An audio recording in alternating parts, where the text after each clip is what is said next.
Okay, not too long ago, I released my in-depth reviews of both the Pixel 7 and 7 Pro, and given that we're now a few months down the line since the launch of both devices, I thought it was worth revisiting both of them in a head-to-head comparison to hopefully give you a firm idea of which one is more suitable if you're thinking about picking up either one. And straight out of the gate, I want to let you know that I actually really like both of these phones and can highly recommend either of them. But there are some key differences that might make either of these devices more or less suitable. There are also some clarifications I want to make regarding some comments I made in the initial reviews of these phones. So without further ado, let's compare the Pixel 7 and 7 Pro. So first things first, let's chat about how these phones are the same, and then we'll tackle the key differences a little later on. But the main similarity is in regards to software and performance. You see, both phones have essentially the same hardware inside, with the exact same in-house G2 Tensor chipset, as well as the same CPU and GPU. And at the baseline level, both phones come with 128GB of internal storage and 8GB of RAM. And as a result, the phones perform pretty much identically. The only differentiation between the two is that you have the option of increasing the internal storage all the way up to 512GB with the Pixel 7 Pro, as well as 12GB of RAM. So if you are someone who's looking for the absolute max of internal storage with a handy RAM bump as an added bonus, then the 7 Pro is really the only option for you. But aside from that, like I said, the phones perform beat for beat the exact same. And as I mentioned in both reviews, thanks to the release of Android 13, which was a much more iterative software update compared to Android 12, both phones are pretty much completely bug-free. There was only one bug I picked up on at launch with both phones, being this funky blur/fade issue that occurred whenever you swiped an app into the recents menu, which, by the way, actually only ever occurred after you switched back to the default Pixel launcher after using a third-party launcher. But the great news is that the bug was completely fixed with the December software patch. And then the other key similarity is how the fingerprint sensor and face unlock performs on both devices. And to cut a long story short, both phones have vastly improved fingerprint sensors that greatly improve upon the pretty lackluster sensors found on the previous year's Pixel 6 and 6 Pro devices. And thanks to the fantastic camera-based face unlock implementation, the entire biometric unlocking experience is super fast and super reliable.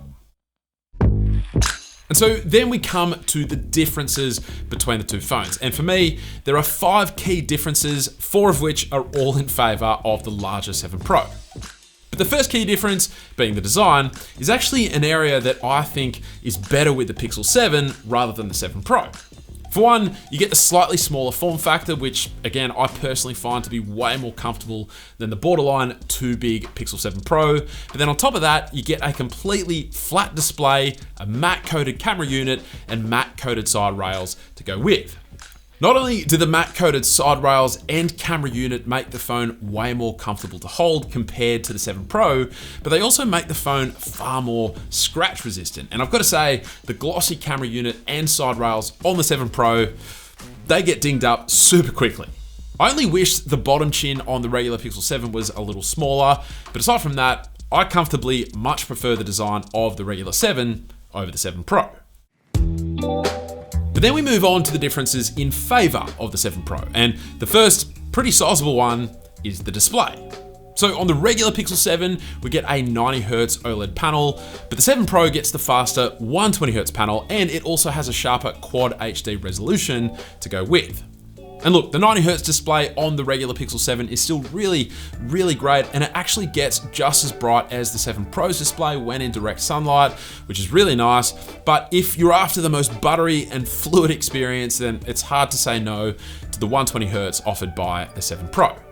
I will say though, during my time reviewing both the Pixel 7 and 7 Pro, I was actually using third-party launcher Nova Launcher as my default home screen launcher. And in my review of the regular Pixel 7, I commented that the experience using Nova Launcher definitely didn't feel as nice when comparing how it felt on the 7 Pro.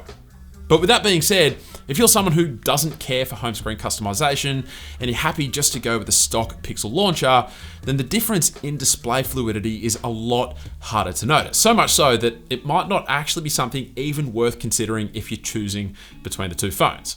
I do like the option of using third-party launchers, so it is important to me, but I wanted to clarify that in case anyone was interested. The third, albeit quite subtle difference between the two phones are the haptics, where on the 7 Pro, you get what I consider to be the industry-leading haptics out of any smartphone available on the market right now, whereas the haptics on the regular 7 are just not quite as ultra premium. Don't get me wrong, they're still really good, but I'd say in terms of overall haptic quality, it'd be Pixel 7 Pro, iPhone 14 Pro, Samsung Galaxy S22 Ultra, and the regular S22 and S22 Plus. Then I'd even place the regular Pixel 6 below that, then the 6 Pro below that, and then sitting below all of those would be the regular Pixel 7. So it's still in the top 10, but not quite as impressive this time around.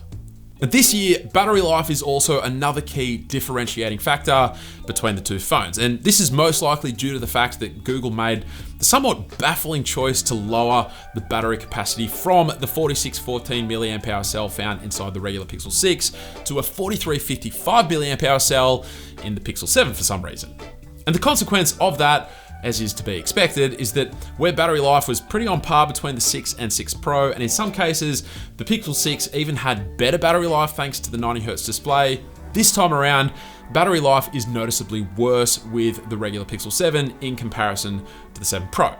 Now, it's not awful, but where the 7 Pro comfortably lasts a full day with some juice to spare, the regular 7, on the other hand, will almost never be able to last more than a full day, and in actual fact, most days it needed charging well before heading into bed.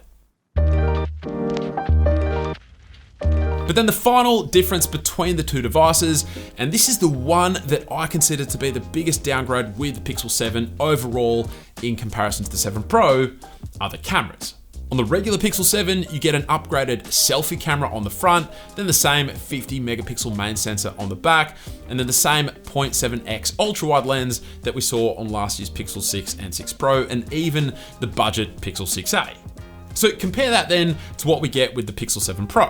So we have the same upgraded selfie lens as well as the same 50 megapixel main sensor, but then we also get a new and improved 0.5x ultra-wide lens, which is much wider than the one found on the Pixel 7. Plus, it also has autofocus, which therefore unlocks a brand new macro shooting mode. And then we also have a brand new 50 megapixel 5x telephoto lens, which thanks to Google's new sensor cropping trickery, also unlocks a cropped 10x shooting mode. Now, to be fair, the Pixel 7 also has the same 2x cropped shooting mode that the 7 Pro also has, so that is technically one extra shooting option. But for mine, the camera experience just feels so much more well-rounded and versatile on the bigger 7 Pro compared to the fairly limited experience found on the regular 7. And whilst last year I could get over the lack of a 4x telephoto lens, given that the regular Pixel 6 had the same ultra-wide and main lens as the bigger 6 Pro, this time around, the lack of a wider ultra-wide lens, the macro shooting functionality, as well as that 5x telephoto lens and 10x cropped shooting mode makes me feel like I'm missing so much more. And so whilst last year I actually suggested most people get the regular Pixel 6 over the bigger 6 Pro, this time it's the other way around. Depending on where you live in the world, for the most part, you're only looking at about $200 to $300 extra for the bigger 7 Pro over the regular 7. And for my money, that extra $200 to $300 is money well spent, especially if this is going to be the phone you're using for the next 2-3 years into the future. The regular 7 is still an incredibly well-valued phone, but Google has stretched the differences between it and its bigger brother so much so that it's hard to say no to the Pixel 7 Pro. So use that information as you will, but regardless, I'm hoping this video has helped to provide some clarity in regards to which phone might be better suited to you. If you enjoyed the video, then a sub to the channel would be greatly appreciated. But aside from that, thank you all very much for watching, and I will catch you later.